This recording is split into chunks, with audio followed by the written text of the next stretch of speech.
everybody, and welcome back to another panel, Kicklines and Glamour, 90 Years of the Rockettes.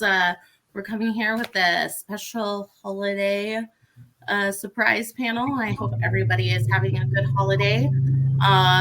This one, as I said, it's about celebrating the Rockettes. And joining me here, we have some awesome panelists who also are fans of the Rockettes.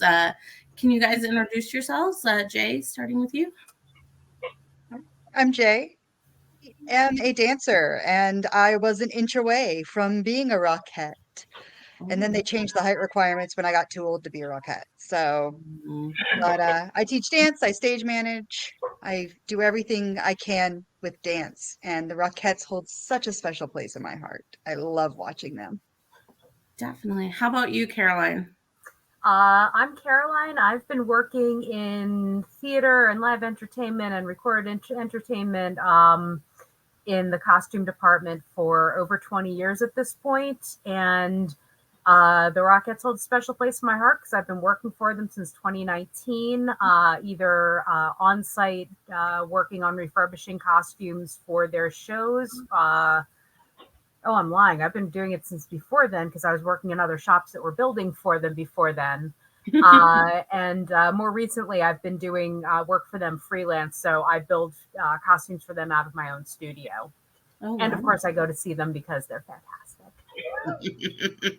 And how about you, Lawrence? My name is Lawrence. I'm in New York City. I've been in the entertainment and theater business for over 30 years as an actor, singer, performer. And now I'm a producer. I'm the director of entertainment at The Ride, which is a hybrid tour show. Rockets have a special place in my heart. I was actually a tour guide at Radio City Music Hall for 3 years. So I have several friends who work backstage and on stage, a few friends who are Rockettes. I've seen the show 100 times if I've seen it once. I just saw it 2 weeks ago again. Yeah, they have a lot of history in New York, and I've been lucky enough to be closer than most to it. So definitely. Well, I mean, my history with the Rockettes is from small age. I used to watch them at the Thanksgiving Day parade because they are New York at Christmas for me, and it never feels like the Thanksgiving Day parade without them. But I think it was 2014. I finally got to see them in real life at Radio City. And since then, I've seen the show 4 times, which is a lot considering I don't live anywhere near New York City. And yeah, so that's my history with them. Now, I wanted to know, can you guys recall that first Rockettes performance you ever watched? And how did it leave an impact on you? What was your first impression? Lawrence, why don't you go ahead? You know, I was thinking about this. I don't actually remember the first time I ever saw the Rockettes, but it had to probably be the first time I ever saw them had to be on television like everybody else. It was probably the Christmas tree lighting in Rockefeller Center because they always performed that. It was either that or the Thanksgiving parade as a kid. I remember seeing the Rockettes though as a kid. I think I was about 10 years old. Live in the Christmas Spectacular, and I'm almost certain it was very shortly after I saw the film Annie for the first time, which has an entire Rockette sequence in it, and was one of the reasons that I wanted to go into theater was that film. So once I told that to my parents, they were like, "Oh, well, this theater is right here." So definitely. How about you, Jay? The first time I saw them was definitely on TV at the Macy's Thanksgiving Day Parade. And then my parents took me to see them here at the Fox. And eventually in high school, I finally got up to Radio City Music Hall to see them in their home. And I was completely overwhelmed. I barely remember any of it because it just was stars and glitter and spectacular. But I've seen them a couple times since then, and every single time I see them, there's something I see or notice that just is exciting. Definitely. How about you, Caroline? So mine is kind of funny because according to my parents and according to my brother, who should have been too young to remember this, we all went to see them when I was like 4 years old. I have so no memory of this that I literally like I was literally going and talking to my parents and being like, oh, I'm finally going to get to see them. What are they? And they're going, well, what do you mean finally? We took you when you were a kid. It's like I have no like zero memory of this. As far as I knew, I'd never seen them except again performing at the parade, which I think everybody has. Um, the first time I saw them in person was their final dress rehearsal in 2019 when I was working for them, and it's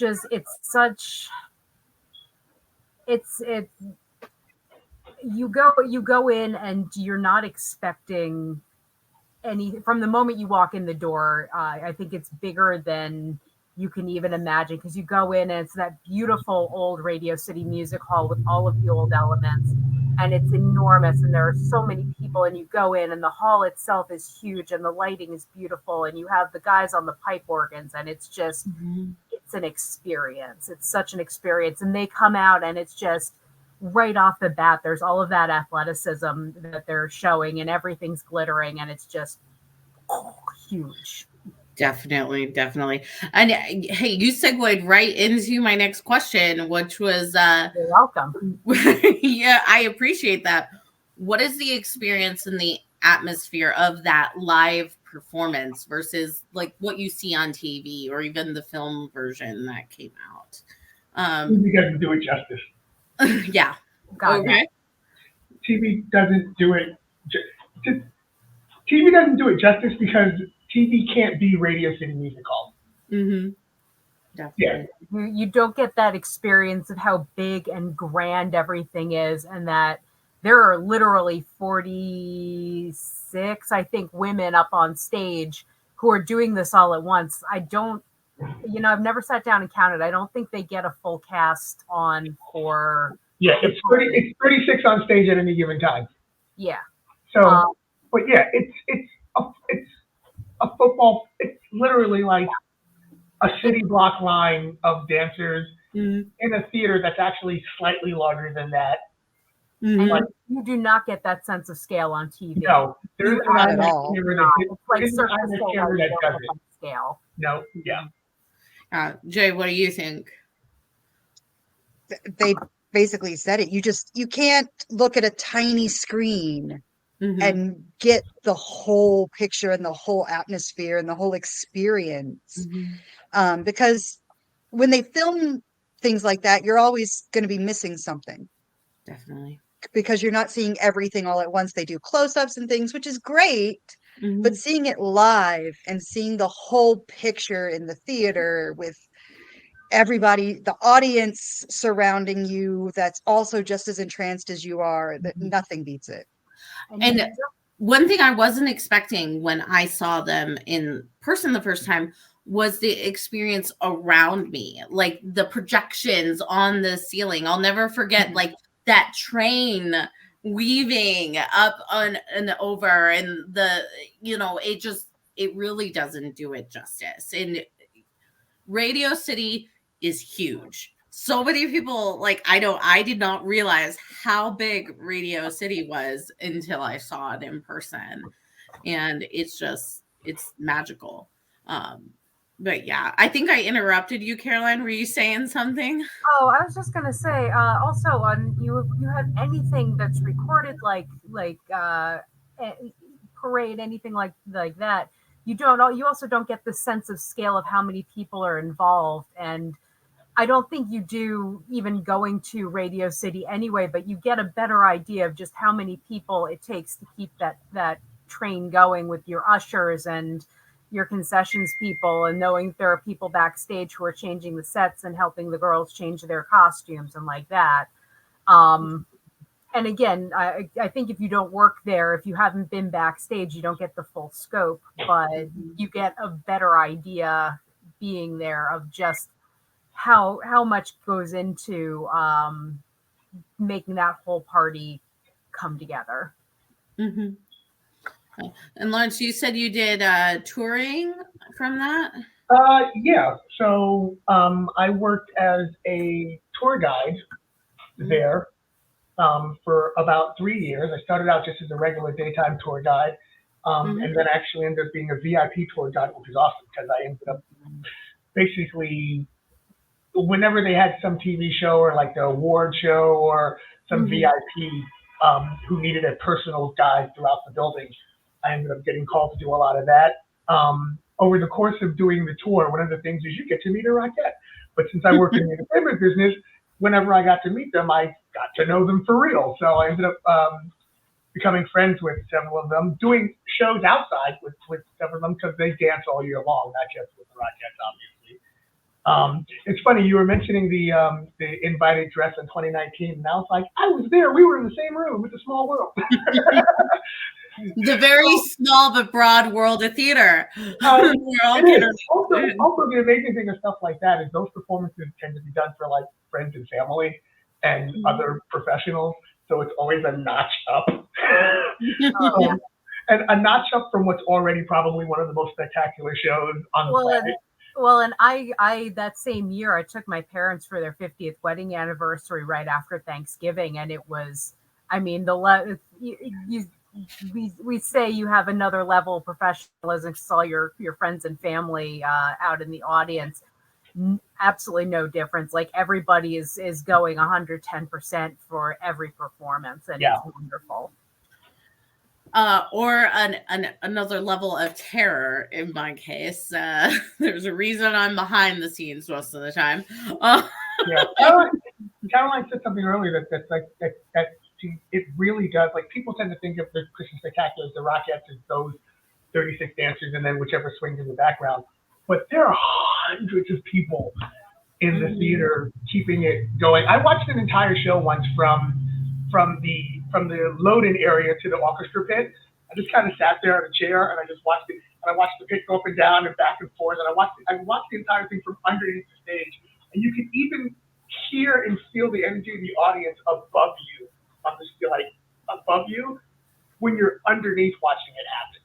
And then you kind of just you see the bodies going by, the dancers and the different performers and the vocalists going up and down the stairs and through the quick changes, and it's amazing how much organized chaos happens behind the scenes to make these 75 minutes you see on stage happen. Definitely.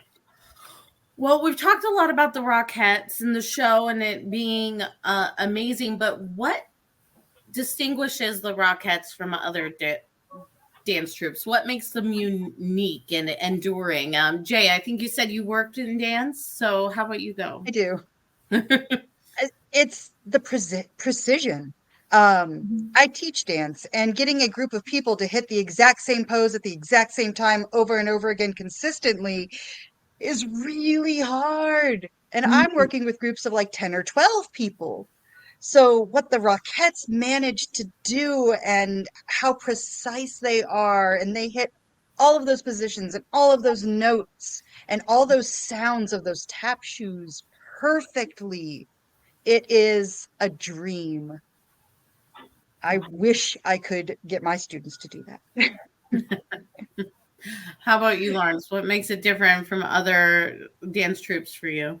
No, Jay nailed it. It's the precision. I've watched dancers and performers from all over the world do all different styles, and nothing comes close to that. Everyone has an off day. Everyone's all not quite on their. Everyone always has a show where they're not quite on their mark, or they're not quite at 90. They're at 85. And like I said, I've seen the show 100 times, and I've never not seen it always be spot on every time, from the front row to the top of the mezzanine, looking down where you can see the angles and the line. Wooden Shoulders is a great example. Getting that star pattern to stay like this and not curve, like they nail it every single time. I can't think of another troupe that I've ever seen that has that kind of reputation, and it's well earned. Yeah. Well, and I was ogling over the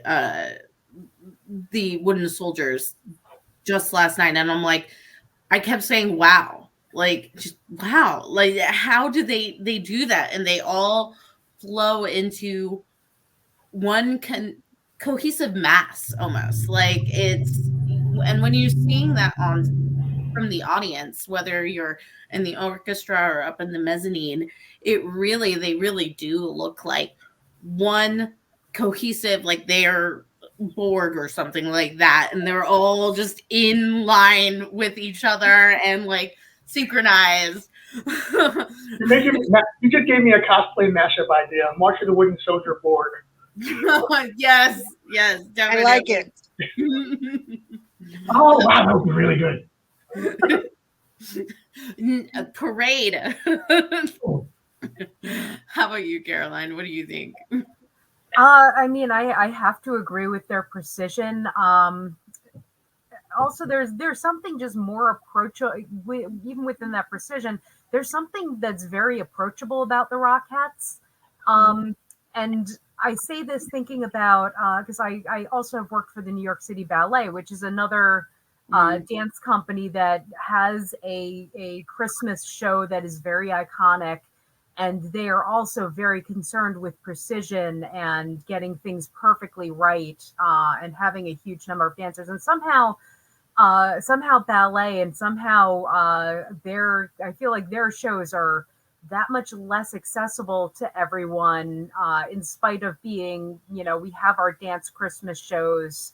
And I really am not sure if it's the content or if it's the kind of dance, or it's just that they get the Rockettes out so often for so many things that you don't have to be, not that everybody who enjoys ballet is like hoity-toity, but I feel like you don't see the ballerinas out advertising themselves in situations where a lot of the tourists and regular people and like that are, and the Rockettes really go out and do that. So it doesn't matter who you are, you know who the Rockettes are, because you've seen them at the parade, you've seen them at the tree lighting. They're just iconic. They're something that people definitely associate with New York City, and New York City in at Christmas time, of course. Definitely. And the other wonderful thing about the Rockettes is it's something to aspire to. You're not just a dancer, you're a Rockette. I mean, my mom tells a story about how in her dance class, number one, her dance teacher, Miss Honey, was a Rockette, and how one of the girls in her class eventually became a Rockette, but she used to hang upside down from a rod to try to stretch out to meet that height restriction. And that's like, I don't want to use the word exclusive because it sounds hoity-toity, but it is that exclusive on how, like not everybody has something to add to dance, and everybody has something to add to theater, but not everybody can be a Rockette, and that makes them stand out. It feels very exclusive, but also I feel like there's always that feeling of, if you are a dancer, you could go and audition, and there is a chance that you could be a Rockette. Like I As just long as you're tall enough. As long as you're tall enough. As long as you're tall enough. But I feel like there was always kind of that, like you could, if you went and did all your dance classes and you got to be good enough, you too could be a Rockette. And unlike the ballet, which I feel like the ballet was like, well, if you weren't chosen by the time you were 4 years old and went to their special school and blah blah blah blah blah, well, you're never getting there. You're not this enough or that enough or whatever. I feel like there was a little bit more of but you could be you could be a Rockette. This is something you can aspire to. This is a dream you could have that you could actually see come true. It could be you dancing up on that stage. Definitely. Jay, did you have anything to add? I think I talked over you when I. No, I think part of why the Rockettes stand out more than the ballet or things like that is because you can see a nutcracker, whether it's that level of Nutcracker or your small neighborhood dance studios Nutcracker, or any of the ballets that are out there, you can see those other Mm-hmm. places. You don't see anybody else like the Rockettes. Mm-hmm. So I think that's another reason that the Rockettes seem, more unique and can almost draw a little bit more people in, is Mm-hmm. because they have that uniqueness. Definitely. Definitely. Well, what is your favorite Rockettes number? Like, they have a lot of them, and they've had a lot of them since the 75th anniversary and before. They've had a lot of really amazing ones. So, what is your favorite, and why? Why is that memorable or special to you? And Jay, we're gonna start with you. I have such a hard time picking one. I Mhm. love the wooden soldiers. I absolutely love, especially the controlled fall. That just is amazing to me. But I love the entertainment factor of Ragdoll. That's such Mm-hmm. a fun number with the blocks and how Mm-hmm. they make the words, and it is such a fun number. Mm-hmm. So those would probably be my top two. I couldn't narrow it down to just one. How about you, Caroline? What's your favorite number?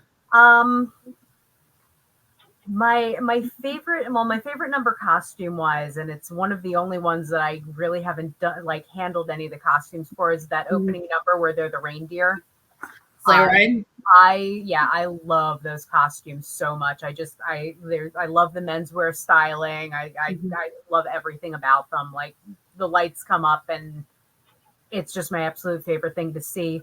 My favorite number otherwise is their 12 Days of Christmas tap number, Mm, which I love that one in general. I mean the costumes on that one also with the candy cane stripes are really iconic, and I've actually gotten to handle a few of those costumes, which just makes me love it more.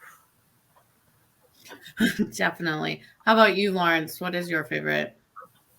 It's actually New York at Christmas, the one that I have on the image behind me. That's why I picked this image.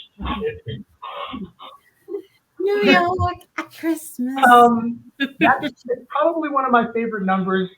Uh, for one, the number itself is just a beautiful number. The song is infectious. Mm-hmm. Um, it's one of the true complete ensemble numbers in the entire show. Mm-hmm. All six vocalists are singing it. The background cast is the background vocal cast is in it. The background dancing cast is in it. The Rockettes themselves are in it. They bring out the double decker almost one to one size bus, which is just astonishes me every time I see them operate that thing. They've got Mm-hmm.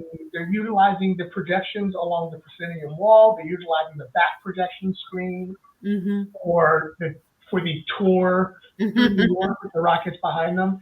It's they're utilizing the revolve. They're utilizing the risers. It's one of the few numbers in the show that actually involves the entire cast and the entire theater, and the Rockettes are headlining it. So that's always been one of my favorite numbers in the entire show. And then after that, bring on the bells, jingle bells, the reindeer number, Caroline, you just nailed it. It's the first number you see at the top of the show. Those iconic costumes that they wear, and the entire routine, and it sets up everything. Funny story. I remember talking with my friend Megan, who's one of the Rockettes, and she told the story about how she was in that costume with one of her fellow dancers, and they were in the elevator, I guess, heading down, and the doors opened at the street stage door level, and John John Legend and his wife, can't remember her name. Oh, I can see her. Yeah, I can see her, but I can't remember. The two of them were standing outside the elevator, and before the two of them had a chance to go, "Oh my God, it's John Legend!" John Legend's wife both went, "Oh my God, it's the Rocket!"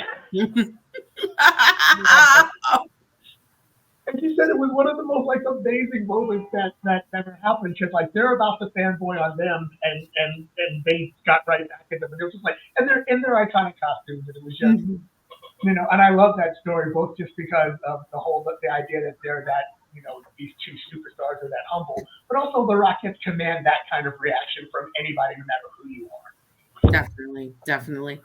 Well, for me, New York at Christmas is definitely one of like the top. I also really love Snow, which I'm sure we all know. Snow has been rebranded to Dance of the Frost Fairies.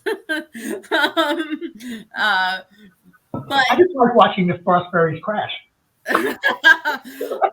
one of my when I first saw it, Snow was the I wouldn't say I guess it was technically the finale, but it wasn't the finale, you know what I mean?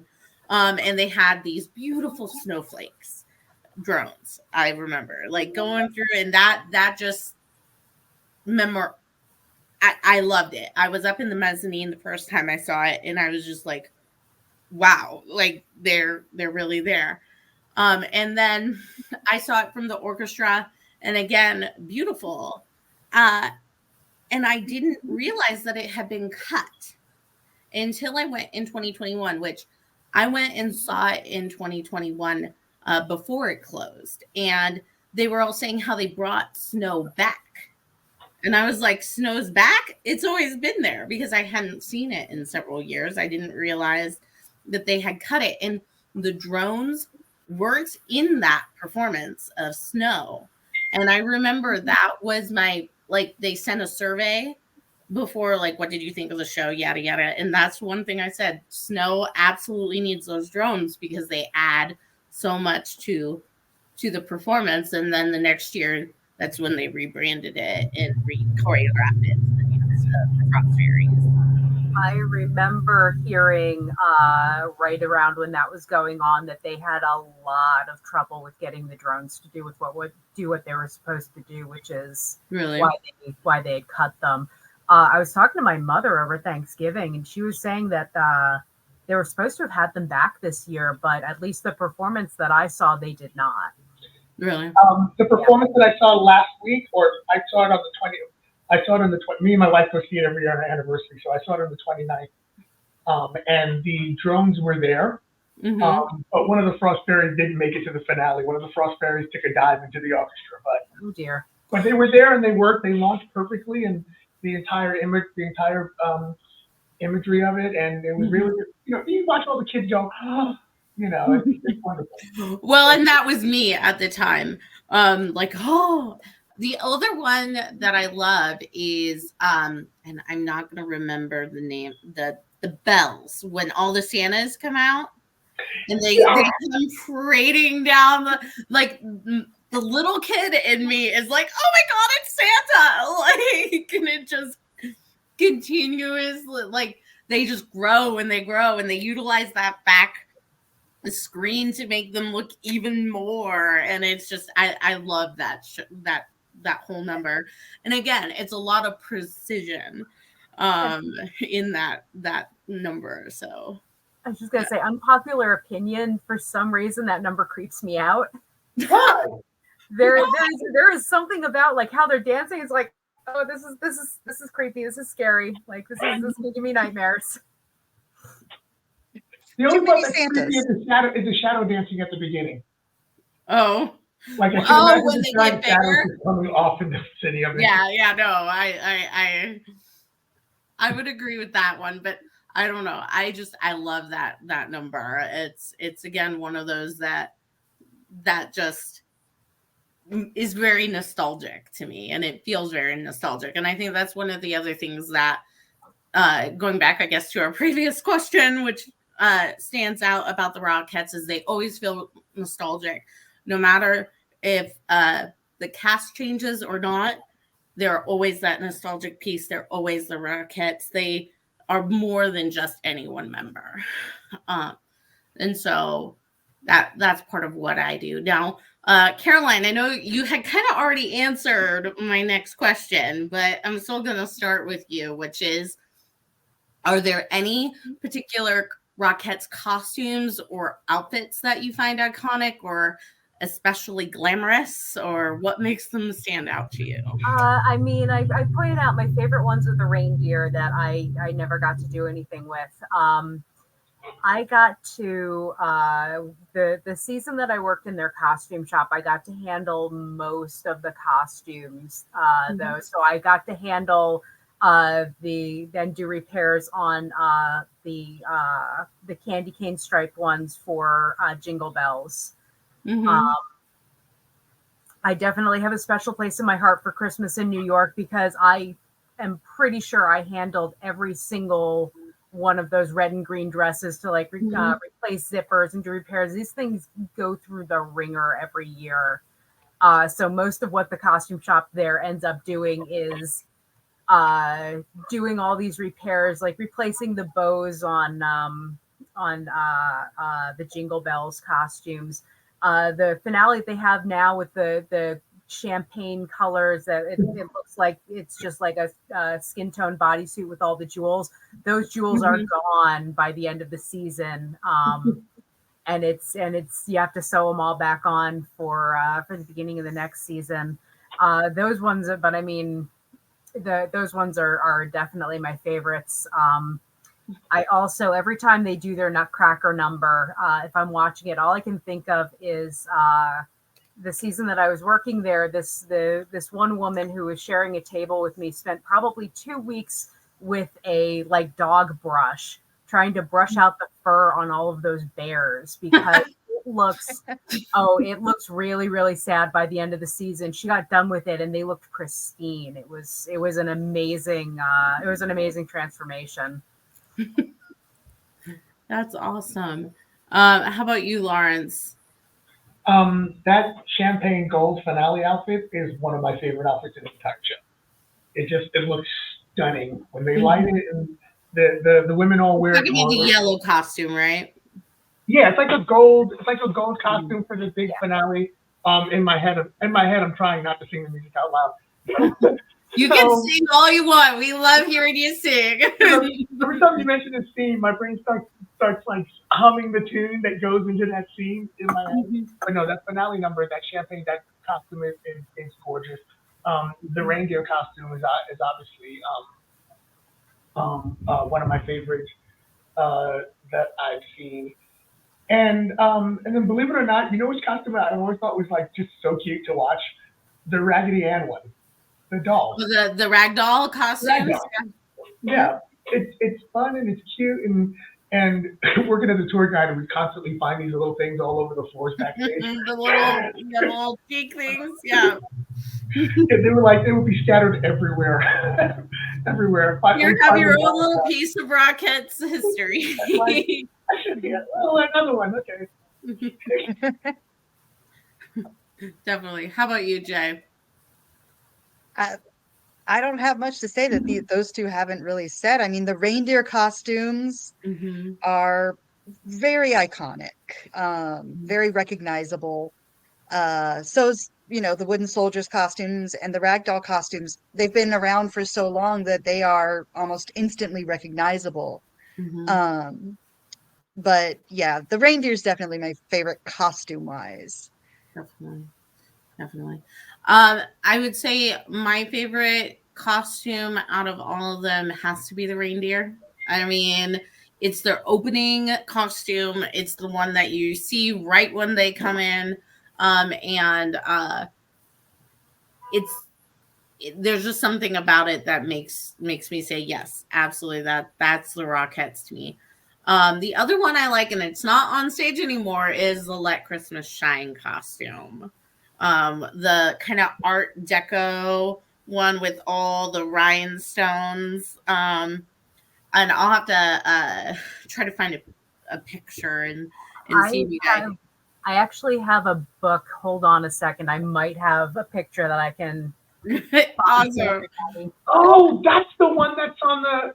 So I just pulled it up.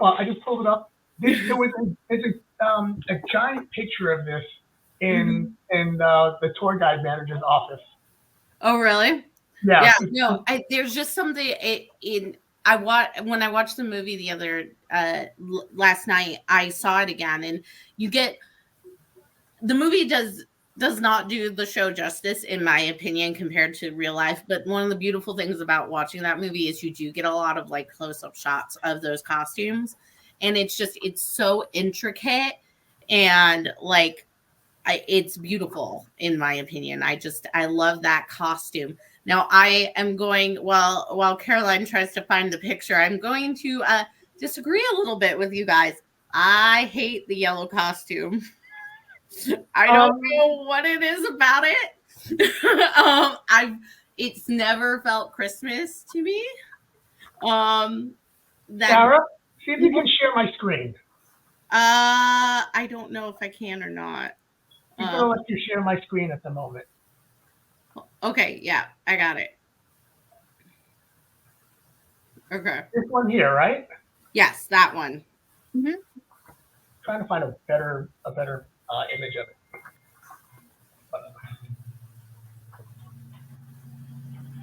Here we go.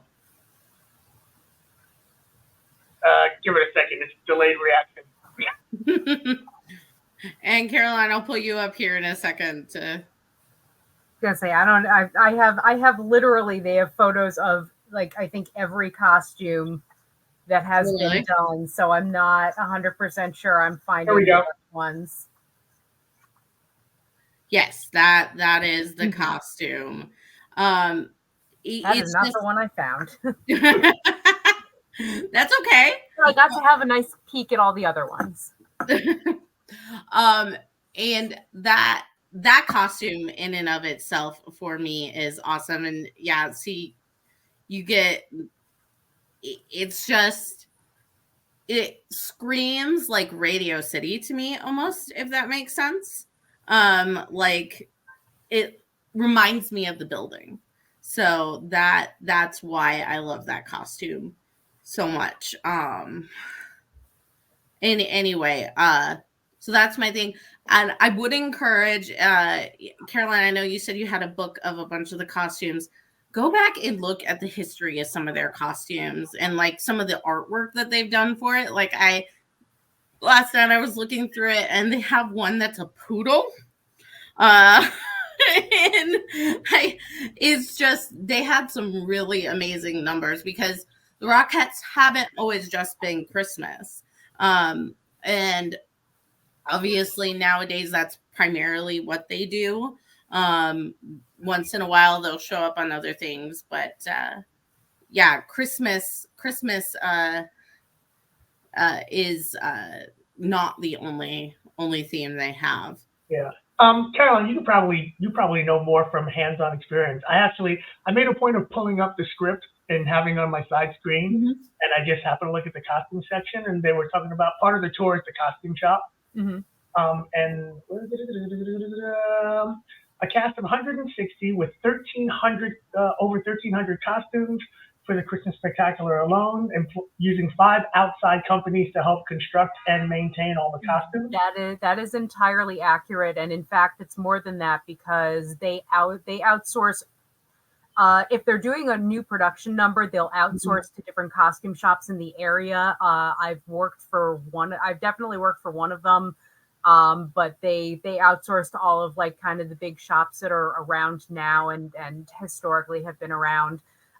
They do have an in-house costume shop. It is not on site at Radio City. It's in Queens, actually downstairs from one of the shops that does a lot of their bigger builds. But they will also outsource to other private contractors if they have smaller numbers of items to get done. And that's actually what I've been doing the last couple of years is they've been outsourcing like the nativity robes. I've been doing a lot of. But yeah, a lot of the things that you see on stage, they'll filter through the costume shop to get repairs and things, but anything that's a rebuild ends up going out to other places. And I heard that they like custom dye the netting and like the shoes. Oh yeah, to make it perfectly match skin tones, and they have the dyers that work for these companies are just absolute magicians. It's amazing what they can do. Yeah. That candy cane costume, you like looking at it, unless you're seeing it up close, a lot of the time you don't even realize that there's that net Yeah, that's yeah. up top.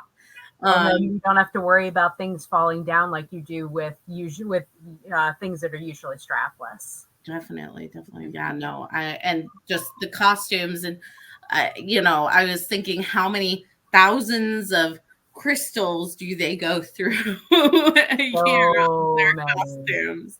so many. As a former ice skater, I could tell you they pop off like nobody's business. Yep. um, now, as we've been talking some about the costumes and some of the backstage, and as we celebrate 90 years of the Rockettes, do you have any favorite historical tidbits or fun facts about the troupe that you would like to share? Lawrence, I think you said you did backstage. Do you have anything? No, I just really, as someone again who's like, I've been working in theater since I was a little kid. So, and I've been really lucky. I've done like everything from community theater to being on Broadway, and I've been in front of the stage and whatever.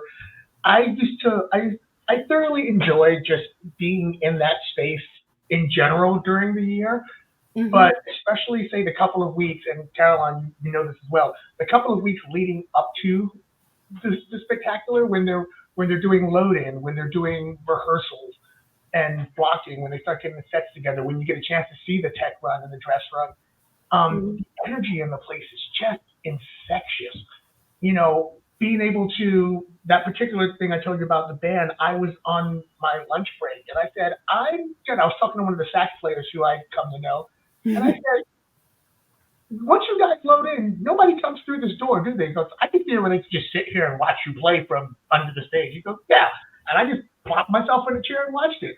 Another time I sat there and I was in the stage left, after reversing in my brain, I was in the stage left wing, just kind of watching, the vocalists, go back and forth for their change where they come in through the side proscenium. It was just like, another one I did, I watched it from all the way up at the top of the viewing booth, which is next to lighting and staging, and just watching all the pieces of it is just, for any show at Radio City, but for that is just astonishing. And constantly hearing the story, the story of the 73-second costume change, which is, if I'm not mistaken, from Wooden Soldiers into New York at Christmas. Caroline, or is it the other way around? Wooden Soldiers. I think New York at Christmas comes after the Wooden Soldiers. Yeah, so from Wooden Soldiers into New York at Christmas is a 73-second costume change. Oh, wow. Yeah, but that's like a million years in quick change time. No. but like, Forever. I love hearing that story. I love hearing that story, and then getting to like sit back in the wind and just sit there and go, ticklet, oh, okay, wow. I've done quick changes, but not a whole involved thing into a whole involved thing, and then yeah. No wonder you find the little cheeks all over the place, because they gotta just rip them off and like throw them at that point. No time. How about you, Caroline? Did you have any tidbits you wanted to share? Really, the only thing I can think of that's any sort of a tidbit is just the fact that in their costume shop in Queens, which is basically, it's like a big open basement, half of it is devoted to getting the actual work done, doing fittings and like that. The other half is their warehouse. I think they might have another one as well, but you can still go through those. You can still go through the racks, and they have just costumes that haven't seen the light of day in decades. And the funny part for me was being able to go through and seeing some things that I had worked on in the shop that was upstairs for the late lamented summer show. That I still have pictures of these things on my camera roll from when we were working on them, and I can remember vividly some of the problems we were going through trying to get them done, and now they're hanging out with all these other gorgeous old costumes, and maybe we'll see them again, maybe we won't, but they're all there. And if you happen to be in Queens and able to go and see that shop, I mean, it's all there. How about you, Jay? Do you have anything to add? I've never actually been involved in a Rockette show myself, Mhm. like, But the you're a costuming or fan. anything like that. So I don't have any tidbits like that. I do know that they lowered the height requirement. I was very happy when they did that because it opened it up to more people. Definitely. So now it's 5'5". Mm-hmm. If anybody is hoping to become one, you only have to grow to 5'5" now instead of 5'6". Yeah. According to my doctor the other day, I hit right at 5'5". So yay! If I Me too. if I can find a time machine, a TARDIS, I would totally go back in time and become a Yes. Rocket. Yes. If I could go 20 years in the past, Mm-hmm. and they Would lowered the take height care of requirement myself a little then. bit more. Yeah. Yeah, no. And that's one of those things that, from what I understand, with the height requirement, it all has to do with those kick lines and how they're in the It is. synchronicity. It's an illusion. Mm-hmm. So there's a lot of rumors that go around saying that the height of the hat's slightly different or the height of the heels are slightly different, and that's what makes them all the same height, but it's not. Mm-hmm. It's an illusion. It's just because everybody's within this height of each other, and they put the tallest in the center and the shortest on the ends, so it makes it look like they're all the same height, but they're not. They're all wearing the same size heels and the same size hats. It's just an optical illusion. Definitely. Well, you were talking about the change in the heights. How do you think they've adapted to the changing chimes and the cultural shifts while maintaining that classic Rockettes charm and appeal? Like, how do obviously, I mean, even from watching the show, the 75th anniversary show, they were prominently white.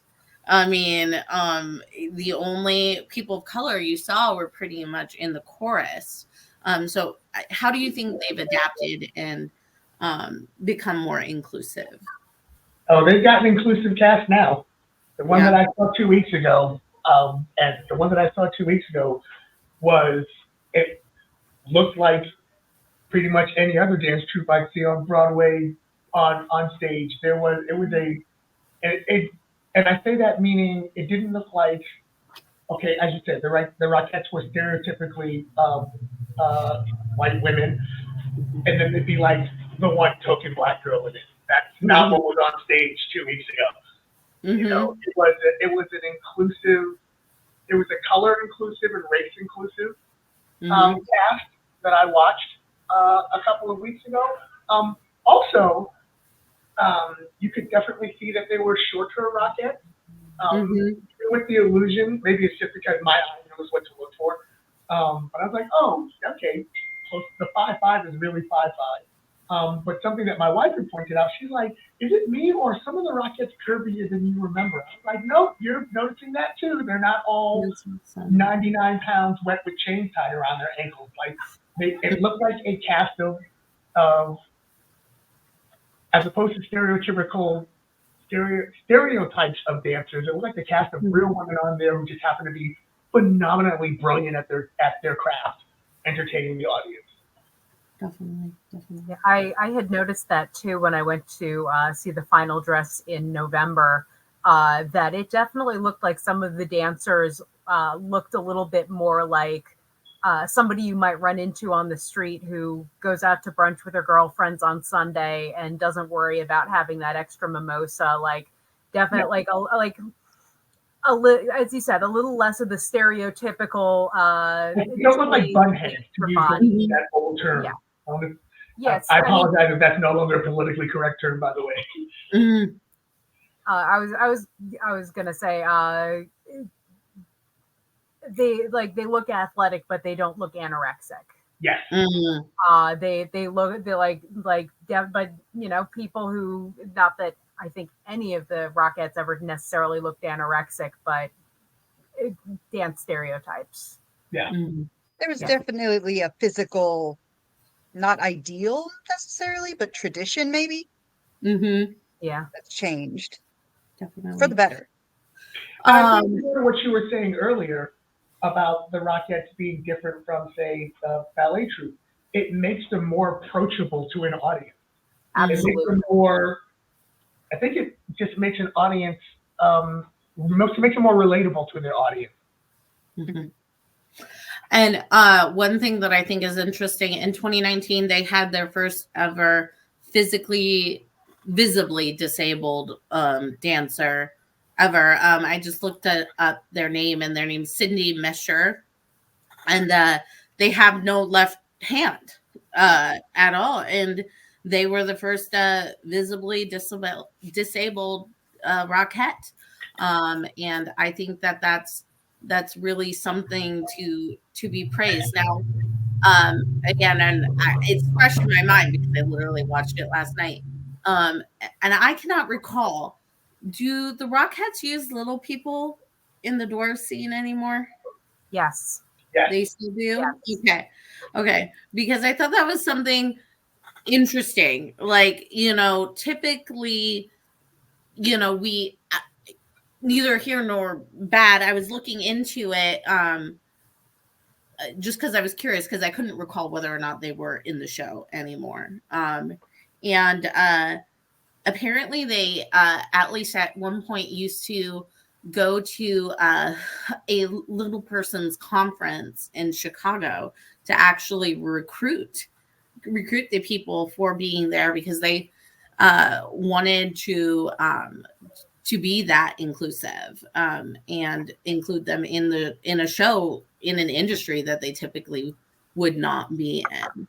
So, like, I think that's very interesting. Um, but for sure, I think the Rockettes, even in the last 5 years, have definitely become more inclusive, more diverse. I'm glad to hear that they're embracing curvier curvier women.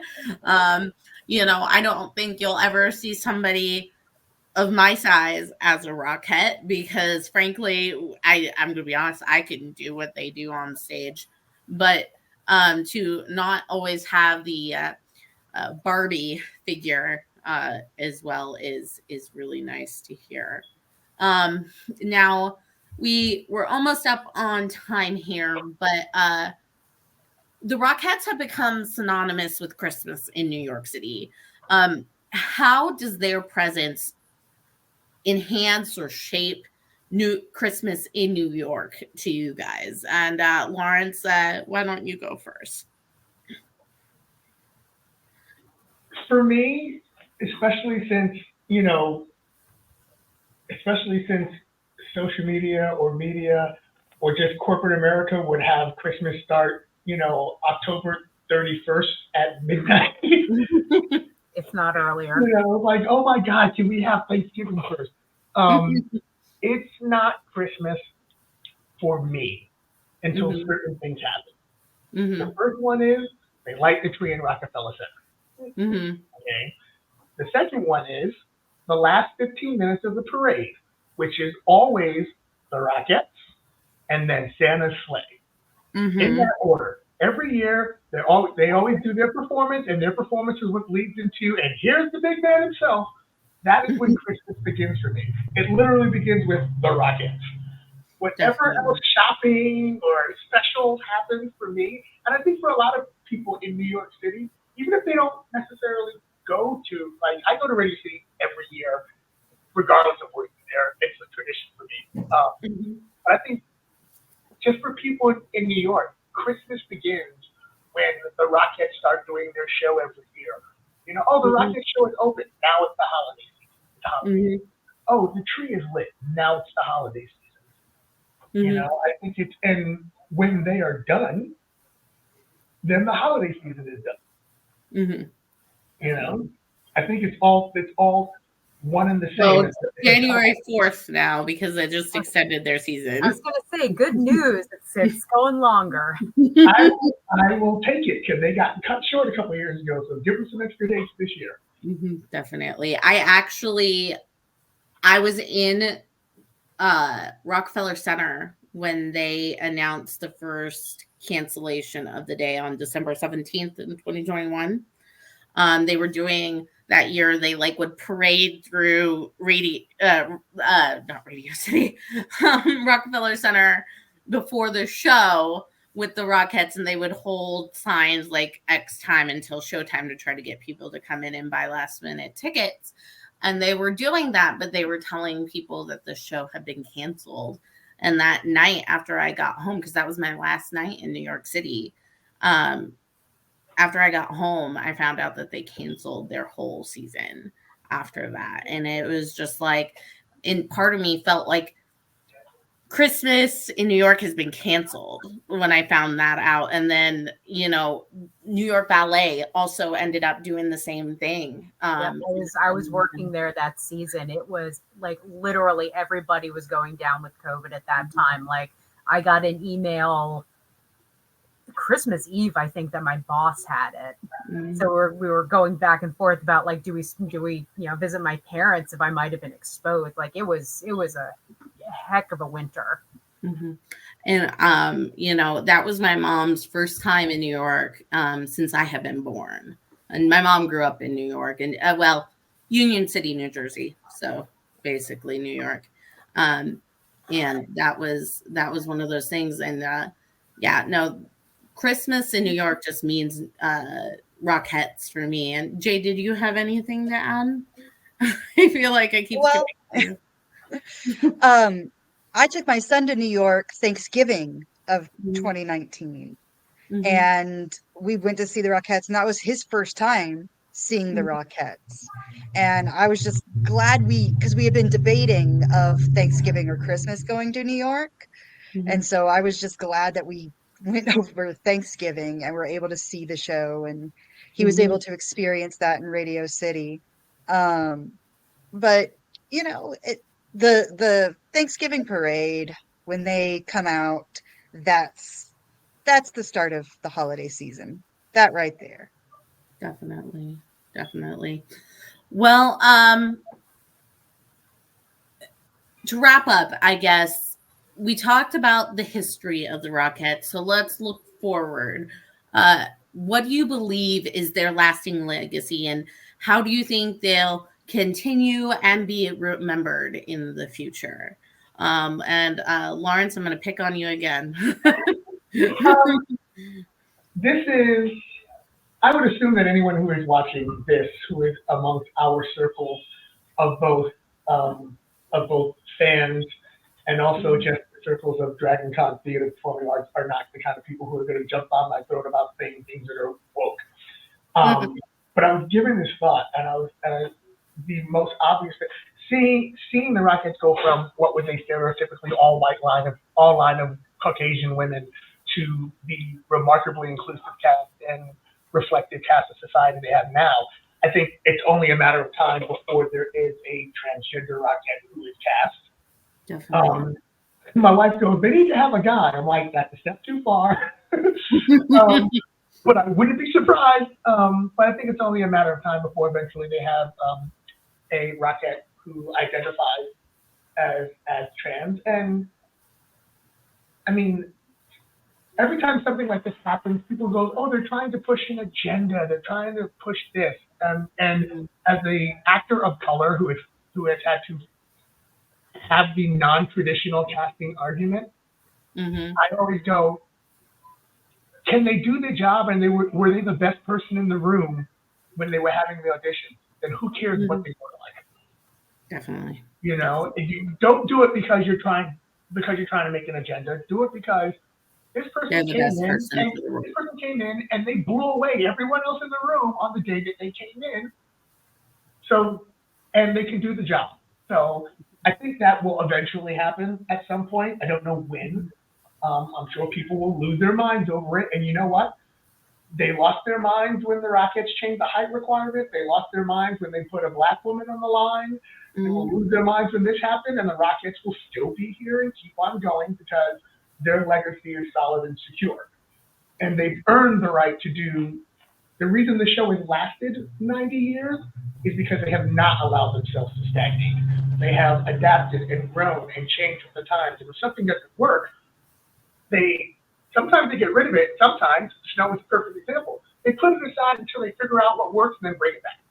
Correct. Mm-hmm. And they've never shied away as an institution to doing that. So if they keep doing that, our grandkids, assuming we don't blow up the planet, will be watching the Rockettes. Jay, how about you? What do you think? I think the Rockettes have done an amazing job at keeping up with technology and social media, and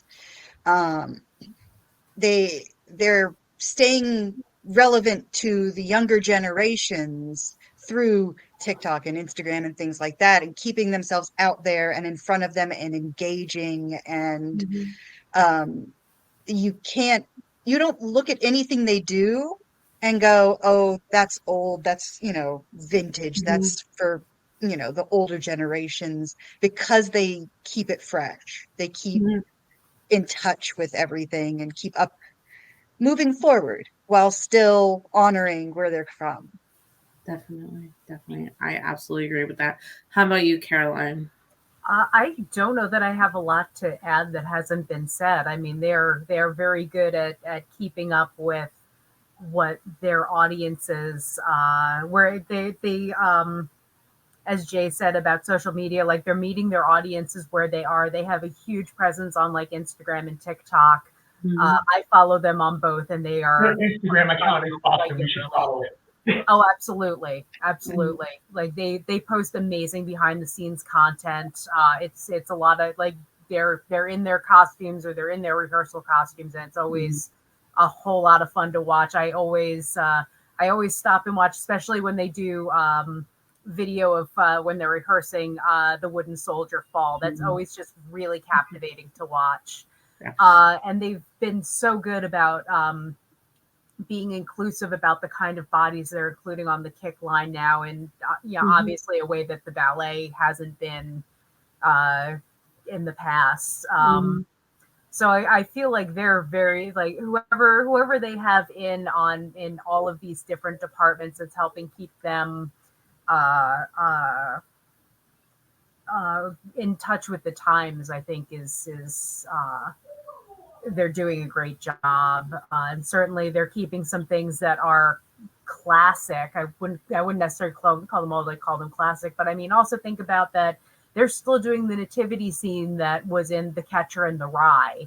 Which, every time I go in, I'm working on those nativity robes. All I can think of is Holden talking about, oh, it's supposed to be all holy and blah blah blah. Whatever he said in that, and it's still in there, and they still, they're doing the live animals that can't be trusted to do their work properly, and it's always entertaining in that regard. Yeah. So. Well, my mom, we were talking about the nativity, and she was talking about when she was a kid how they used to parade the animals down the aisle rather than on the stage. And I'm just thinking somebody's gonna step in camel poop. That was immediately where my brain went. Yep. Somebody's going to do something where they can't immediately clean it up. Exactly. They have a bucket brigade following the animals down the aisles. I never got details on that part of it. She was a kid. She didn't remember, but like that was immediately where my mind went. And irregardless of your beliefs, the nativity, we haven't talked about it, but it is beautiful. It is absolutely gorgeous. And again, as something that seeing it on TV or on YouTube just does not do it justice. And I know there has been calls in the past for them to remove it, but it's something that has been in every single show, just like these soldiers, and it absolutely should stay. And because it is so very iconic to the I Rockettes. honestly don't think you need to be Christian to appreciate the nativity scene in the Christmas Spectacular. No, and you don't. It is a beautiful work of art in and of itself. Mm-hmm. And I think that encompasses the Rockettes in general.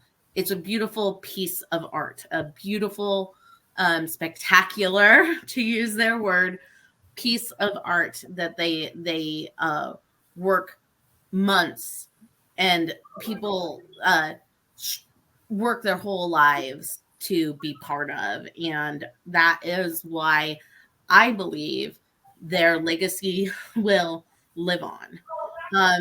But that being said, we have gone over on time. So I'm going to just give you guys a brief time to, again, tell us where we can find you online, and any projects you have coming up. And Jay, you are right beside me. So I'm going to call on you first again. Man, I got to figure out a better way to arrange those next time so I'm not first in line for these things. I'll probably still pick on you just because you said that, just so you know. Dang it. You can find me on Instagram at Miss J Sadekis. I'm about to go into the theater for Tech Week starting tomorrow for Rudolph the Red-Nosed Reindeer Jr., the musical. Our 5 to 12-year-old musical theater kids are in the theater all week, and that's where I will be living for the next week or so, is in that theater with them. With lots of snacks. Yeah, bring all the snacks. No, you Oh don't yes, want to hang bribery. with kids.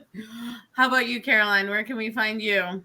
I am on Instagram and TikTok, though, full disclosure, I don't post a whole lot on TikTok. I'm just on there to look at everybody else's work. I am at Redheaded Taylor, Tailor, as in the profession, not the name. Mm-hmm. I'm on Facebook, but I don't have a particularly clever handle on there, so I'm harder to find. But I've links to everything on everything. And I am enjoying a rare moment of respite for the holiday season. It was a very, very busy year in spite of all of the strikes and everything. Right now, I'm just enjoying getting a breather until after the holidays, when everything kind of ramps back up again. Definitely. And how about you, Lawrence? Where can we find you? I have about 4 or 5 different Instagram handles, but all of them are connected to Geek Life Rules, which is my cosplay handle. But if you look up Lawrence Neals, you'll find my entertainment handle, which is connected to Geek Life Rules, and everything is sort of connected there. I am at the moment directing the holiday show for the ride in New York City. So if you want to take a tour of the city and see a bunch of holiday performances scattered around, including driving by Radio City, come and check out the wonderful cast of people I have doing this. And then in February, I will be back in Atlantic City headlining my Motown show. We open up the Borgata in February and run for 12 weeks, as well as after taking a whole year off, except for New York Comic Con, I will be bringing back my show that I produced, the New York Cosplay Cabaret. Theater people all combined. We took 2023 off except for doing our annual Comic Con show, but we are planning a full slate for 2024, including at Shore Leave Con, at Long Island, and New York Comic Con, which are already been confirmed, and then our regular shows here in New York City at the Producers Club. Definitely. And with that, that just shows you theater can be nerdy, and it belongs in nerd culture. Yeah. As far as I go, you can find me on the group above, Dragon Con Theater and Performing Arts Lovers Unofficial. If you have not joined our group, please do so. It's an awesome group. We have a lot of fun over there, a lot of fun discussions. We also, it's the best place to find out the panels we're doing next. Other than this one, pretty much all of our panels are live. You can talk to us. We want people to talk to us. So by all means, that being said, as of when this is going to be posted, our next panel will be Places Please, Stage Managers in the Limelight. That will be live on Sunday, January 14th at 8 p.m. Eastern Standard Time. So definitely come check us out then. Until then, we're going to bid you goodbye. Happy holidays. Definitely. Happy holidays. Stay safe, everyone. Here we go. Bye.